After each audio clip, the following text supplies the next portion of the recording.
श्रीमहागणाधिपतये नमः। शङ्करं शङ्कराचार्यं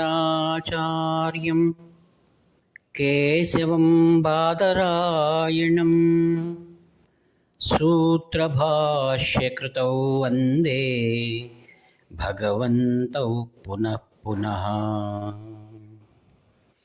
अपारकरुणासिन्धुं ज्ञानदं शान्तरूपिणं श्रीचन्द्रशेखरगुरुं प्रणतोऽस्मि मुदान्वहम्। देवे देहे च देशे च भक्त्यारोग्यसुखप्रदं बुधपामरसंसेव्यं तं श्रीजयेन्द्रं नमाम्यहम्। नमामः शङ्करान् वक्षविजयेन्द्रसरस्वतीं श्रीगुरुं शिष्टमार्गानुनीतारं सन्मतिप्रदम्। सर्वमङ्गलमाङ्गल्ये शिवे सर्वार्थसाधिके शरण्ये त्र्यम्बके देवी नारायणि नमोस्तुते। ఆత్మీయ మిత్రులందరికీ కూడా శుభాభివందనాలు. మానవ జీవితం పరమ పవిత్రమైనటువంటిది. ఈ యొక్క జీవితంలో భగవత్ సాక్షాత్కారం చేసుకొనుటకు ఎంతో అవకాశం ఉందని మన శాస్త్రాలు తెలియజేస్తున్నాయి. జంతూనాం నరజన్మ దుర్లభం అని. పూర్వజన్మ శుభకార్యాలు చేసినందువల్ల మహాత్ముల దర్శనం ప్రాప్తిస్తుంది. దీన్ని యోగము అని అంటారు. అట్టి యోగము ప్రాప్తి అయిన తర్వాత ఆ మహాత్ముల నుండి మనం విడువబడకుండా వారి చెంతనే ఉండి వారి సేవా కైంకర్యాలు చేస్తూ అనంతమైనటువంటి సుఖశాంతులు పొందడానికి మహాత్ముల యొక్క గురువుల యొక్క అనుగ్రహం ఎంతైనా ఉంటుంది. 68వ పీఠాధిపతులు కాంచి కామకోటి పీఠం నడయాడు దైవం శ్రీ శ్రీ శ్రీ చంద్రశేఖరేంద్ర సరస్వతి మహాస్వాముల వారి 87 ఏళ్ల యతి జీవనంలో ఎన్నో వేల మంది ఆయనకు పరిచర్యలు చేసిన వారు ఉన్నారు. వారు అందరూ కూడా అదృష్టవంతులే. ఎందుకంటే మహాస్వాముల వారిని దర్శించడమే పూర్వజన్మ సుకృతం. సాధూనాం దర్శనం పుణ్యం స్పర్శనం పాపనాశనం సంభాషణం కోటితీర్థం వందనం మోక్షదాయకం అని మనకు అనేకమైన సుభాషితాలు మనకు తెలియజేస్తున్నాయి. ఎవరైతే ఆయనకు సపర్యలు చేశారో వారందరూ ఎంతో ధన్యజీవులు. కాంచి కామకోటి పీఠం కొన్ని కారణాల వల్ల కాంచి నుండి కుంభకోణమునకు తన ప్రస్థానాన్ని మార్చుకుంది. మహాస్వాముల వారు 17 ఏళ్ల చిరుప్రాయంలో అంతటి మహత్తరమైన పీఠారోహణ చేశారు. కాంచి కామకోటి పీఠానికి 68వ పీఠాధిపతులు. బాల్యం నుండి వారిని సేవించి తరించిన వారిలో మనం జ్ఞాపకం పెట్టుకునవలసిన వారు కొందరు ఉన్నారు. వారికి కూడా అనేకమైనటువంటి మహిమలు శ్రీవారు చేశారు. సామాన్యంగా మహాత్ములను సేవించుకోవడం అనేటువంటిది కేవలం భగవంతునే కృపను పొందడం మాత్రమే. అట్టి సపర్యలు చేసినటువంటి వారు ఏ యొక్క ఫలాపేక్ష కూడా ఆశించక వారు సేవ చేశారు. అందులో గృహస్థులు ఉన్నారు. తమ యొక్క భార్య పిల్లలు తమ గ్రామాల్లో ఉన్నప్పుడు స్వాముల వారితో ఉంటూ వారు ఎక్కడెక్కడికి వెళ్తారో వారితో పాటుగా పాదయాత్ర సంచారం చేయడం, రాత్రనక పగలనక వారిని చూస్తూ ఉండడం, వచ్చినటువంటి భక్తాదులతో వారికి మంచిగా ఉండడం, స్వామివారి దగ్గర వారిని తీసుకువెళ్ళడం, ఈ విధంగా నిరంతరమైనటువంటి ఒక ప్రయాణం ఇది. భగవంతుని సేవించుకోవడం ఒక విధమైతే, భగవత్ స్వరూపమైనటువంటి గురువుని సేవించడం చాలా కఠినతరమైనటువంటి పని. అటువంటి వాటిలో ఒక కథను మనం చెప్పుకుందాం.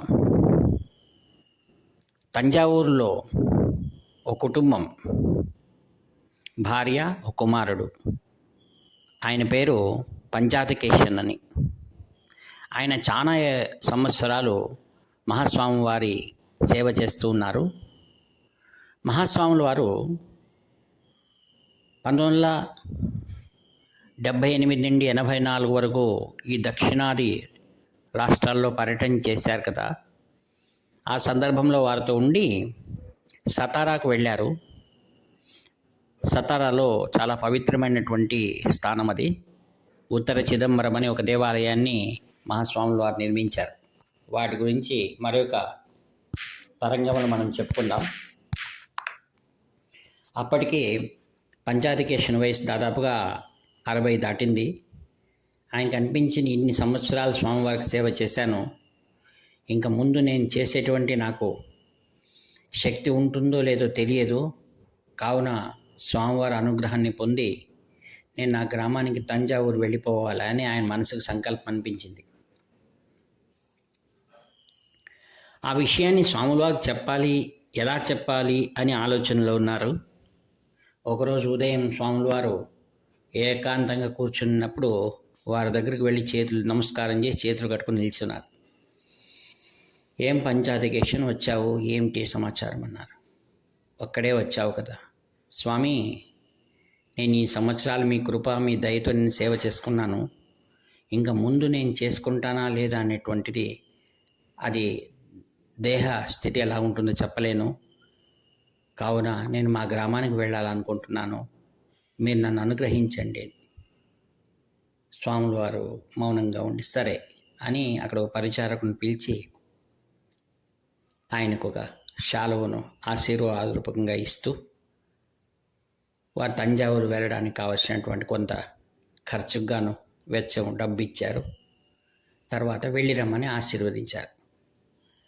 శ్రీవారి అనుగ్రహం కలిగింది అనుకుని ఆయన పంచాతికేశన్ ఎంతో సంతోషంగా స్వాముల వారిని విడిచిపోతున్నాననే ఒక దుఃఖం, స్వాముల వారు అనుగ్రహించారు కదా అని ఒక సంతోషం. తంజావూరుకు చేరుకున్నారు.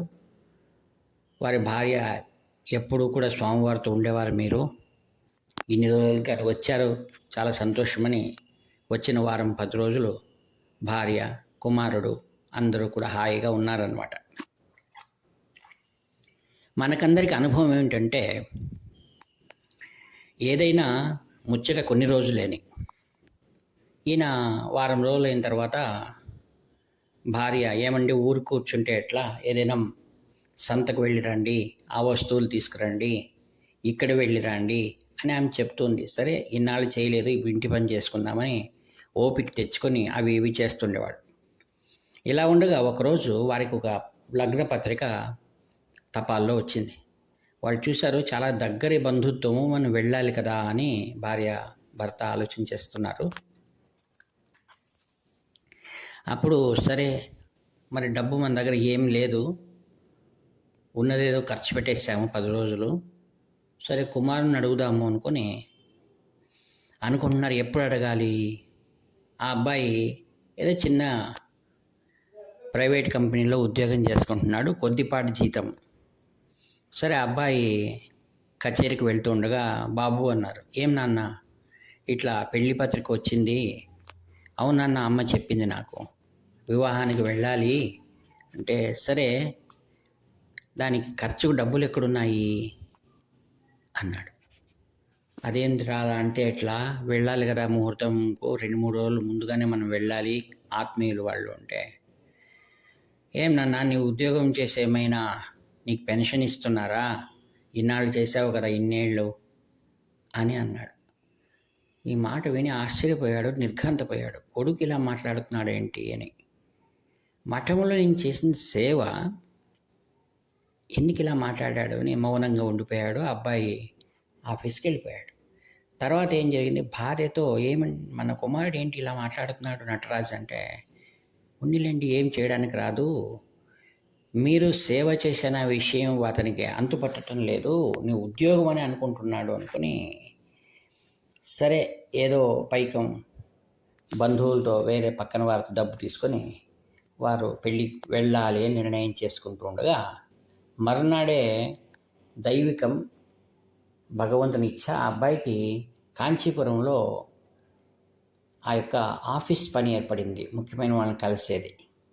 సో మరునాడు ట్రైన్ టికెట్ చేసుకున్నాడు. ఆ రోజు రాత్రికే తిరిగి వెళ్ళాలి, ఒకరిని కలవాలంతే. సరే యాదృచ్ఛికంగా కాంచీపురానికి వచ్చాడు. సాయంకాలం వరకు కావాల్సిన పని మధ్యాహ్నం గల అయిపోయింది.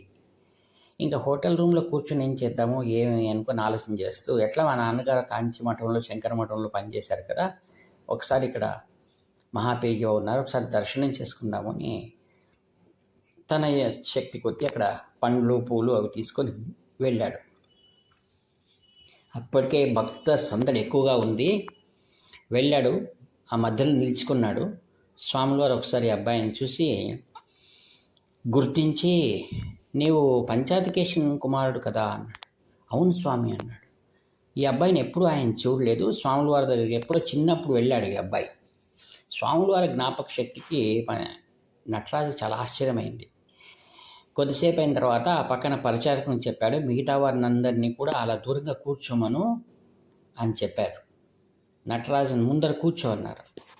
కూర్చున్న తర్వాత, మీ నాన్న నాకు చాలా సేవ చేశారు మఠానికి, నిరంతరం కూడా రాత్రనక పగలనక సేవ చేశాడు, చాలా మంచి వ్యక్తి, అతను మొన్ననే నా దగ్గర అనుమతి తీసుకొని బయలుదేరాడు అని స్వామివారికి అన్నీ తెలుసు. ఎందుకంటే వ్యవహారం ఎలా ఉంటాయి, ఎలా ఉద్యోగాలు ఉంటాయి, వాళ్ళ జీత భత్యాలు ఏంటి, జీవితం అంటే పూర్తిగా చవి చూసినటువంటి మహాపురుషుడు, జ్ఞాని. అవును అన్న నటరాజ్. అవును బాబు నిజమే, నువ్వు చూసావా, ఇది మఠము, ఇదేం ప్రభుత్వ కచేరీ కాదు అన్నారు. ఆశ్చర్యమైంది. ఏం చెప్తున్నారు స్వామివారు, దగ్గర కూర్చోన్నారు. ఇది గవర్నమెంట్ ఆఫీస్ కాదు నాయన, జీతం ఇచ్చి తర్వాత ఉద్యోగ విరమణ తర్వాత పెన్షను ఇటువంటివన్నీ ఇక్కడ ఇవ్వలేం కదా అన్నారు. తర్వాత ఏమన్నారు, ఇగో అక్కడ చూసావా మూట బియ్యం ఉన్నాయి, అక్కడ ఆయన తెచ్చిచ్చాడు. ఇక్కడ చూసావు కదా ఇవి కాయగూరలు, ఆమె తెచ్చింది. అక్కడ ఉన్నాయి కదా అవన్నీ పండ్లు, వీళ్ళు తెచ్చారు. వస్త్రాలు వీళ్ళు తెచ్చారు. అది చూపించి ఇలా భక్తాదులు ఎవరో చంద్రమౌళీశ్వర పూజని తెచ్చిస్తుంటారు. వచ్చినటువంటి భక్తుల కోసం అవన్నీ వినియోగిస్తూ ఉంటాము. ఇక్కడ ఎవరు ఎక్కువగా ఏమీ డబ్బు ఇచ్చినా కూడా అది మఠం యొక్క సిబ్బంది వాటికే సరిపోతుంది అన్నారు. స్వామివారు దేని గురించి చెప్తున్నాను, నిన్ననే మా నాన్నతో అట్లా అన్నాను కదా, దాని గురించి ఆయన చెప్తున్నారు అనుకుని అలా ఉన్నారు, మౌనంగా ఉన్నాడు. అప్పుడు స్వామివారు అన్నాడు, మీ నాన్న సేవ చేశాడు, మాకేమైనా రిటైర్మెంట్ డబ్బులు వస్తాయా అని నీవు అనుకుంటూ ఉండవచ్చు, అలా చేయడానికి మఠము ఆ స్థితిలో ఇప్పటి లేదు, అని ఇంకెప్పుడైనా ముందు జరగవచ్చేమో, అయితే ఒక్కటి నేను చేయగలను అన్నారు. పక్కన మేనేజర్ని పిలిచి, ఈ యొక్క తంజావూరులో పంచాతికేశన్ వాళ్ళ కుమారుడు ఇతను నటరాజ్ అని, ఇతను అడ్రస్ తీసుకొని ప్రతి మాసము కూడా వీరికి 20 క్వింటాళ్ళు అంటే 20 మూటలు బియ్యం, లేదా 6 నెలలకు ఒకసారి 3 నెలలకు ఒకసారి వీళ్లకు ధాన్యాలు పంపించండి, అడ్రస్ తీసుకోండి అన్నారు. ఈ మాటలు విని దిగ్భ్రాంతి చెందాడు. స్వామి నన్ను క్షమించండి, లేదు నేను చెప్పడం నిజమే, నీది కూడా చిన్న ఉద్యోగమే కదా అని ఆ ఏర్పాటు చేసి ఆశీర్వదించి పంపించారు. అంటే అక్కడ వాళ్ళ తండ్రితో అన్న మాటలు స్వామివారికి వినిపించాయి. సర్వస్య చాహం హృది సన్నివిష్టో, సర్వత్ర వ్యాపకమైన వారే కాంచి పరమాచార్య స్వామివారు. స్వామి ఆశీర్వాదం తీసుకొని ఇంకెప్పుడు కూడా ఇలా మాట్లాడకూడదు తండ్రికి అనుకుని, తాను ఆ స్వామివారి ఇచ్చిన ప్రసాదాన్ని ఇంటికి వచ్చి తండ్రికి ఇచ్చి వాళ్ళని క్షమించమని తండ్రిని అడిగాడు. తర్వాత వాళ్ళ వివాహానికి వెళ్ళి వచ్చిన మాట సరే. ఈ విధంగా త్రికాల జ్ఞాని కాంచి పరమాచార్య స్వామి వారి యొక్క దివ్య చరణార విందములు ఈ వాక్పుష్పం సమర్పిస్తూ సెలవు తీసుకుంటాను. ఇట్లు మీ ప్రియతమ మిత్రుడు నివర్తి నాగభూషణ శర్మ. హర హర శంకర, జయ జయ శంకర.